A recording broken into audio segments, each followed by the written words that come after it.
Elder financial abuse is a harsh reality that often goes unnoticed. My story begins as a devoted mother who gave everything to her son and daughter-in-law. For over 3 years, I paid their rent, helped with groceries, furnished their home, and supported them financially through thick and thin. I believed my sacrifices were an expression of love and care. But soon I realized that love and money are not the same. One day, I called to ask my son Max about their wedding plans. His wife Lena answered with a chilling smile.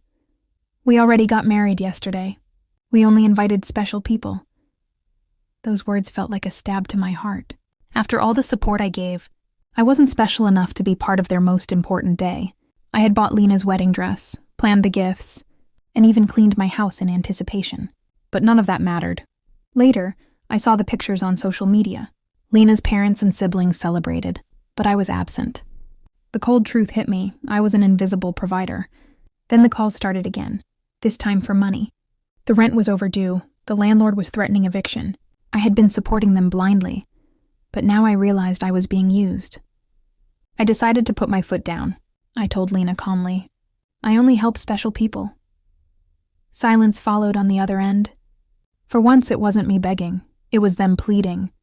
That week, I went to the bank and canceled all automatic payments. I changed my passwords and secured my accounts. I reclaimed control of my finances, but it came at a cost. Max and Lena showed up at my house with a lawyer, claiming I was confused and needed someone to manage my money. They wanted legal guardianship, saying my decisions were irrational. This was elder financial abuse. When those closest to you manipulate and exploit you for money, they wanted to take everything, using concern as a mask for greed. I refused to be their victim any longer. I changed the locks, hired a lawyer, and documented every transaction. Over 3 years, I had spent more than $33,000 supporting them, money from my pension, and late husband's inheritance. But respect and love cannot be bought. I chose to protect myself. If you feel pressured by family for money, if you experience guilt or manipulation, know this: you have the right to say no. Protect your dignity, your freedom, and your peace of mind. Elder financial abuse is real, but you are not powerless. The days after I cut off financial support were tense. Max and Lena kept calling, sending texts, trying to convince me to change my mind. They came to my home uninvited, acting as if they had the right to my life and money. They even tried to question my mental health, bringing a lawyer to suggest I was no longer capable of making decisions. But I was clearer than ever. I wasn't confused, I was awake. I saw the truth behind their smiles and empty words. They had used me for years, treating me like an ATM with legs. Their love was conditional, based on what I could give. I realized that generosity without respect is exploitation. Sacrifice that ends in loneliness is a heavy price to pay. But finally, I found strength in standing up for myself.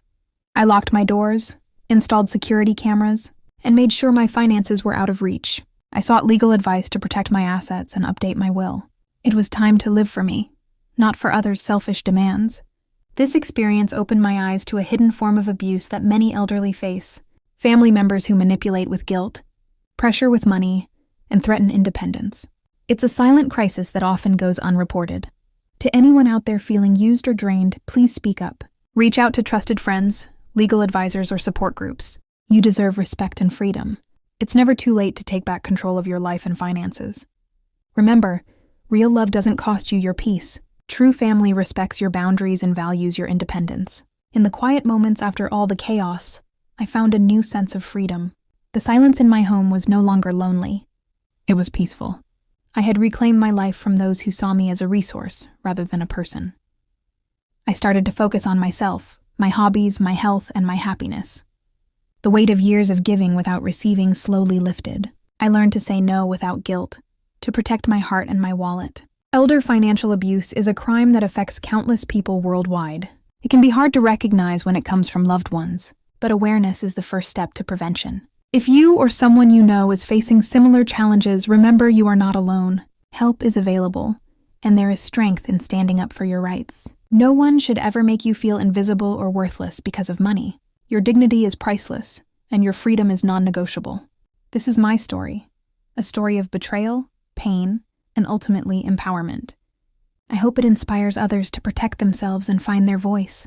To protect yourself, keep detailed records of financial transactions. Set limits on access to your bank accounts. Consult with trusted legal professionals about wills and powers of attorney. Install security measures at home to prevent unauthorized access. Speak openly with family about your boundaries and expectations. It's okay to say no. It's okay to prioritize your well-being. Remember, helping family is an act of love, but it should never come at the cost of your security or happiness. I share this story not just as a warning, but as a message of hope. You can take back control. You can protect your legacy. You can live your golden years with peace and dignity. Don't let anyone diminish your worth. Stand tall, be strong, and never stop fighting for yourself. Because at the end of the day, the most important relationship you have is with yourself.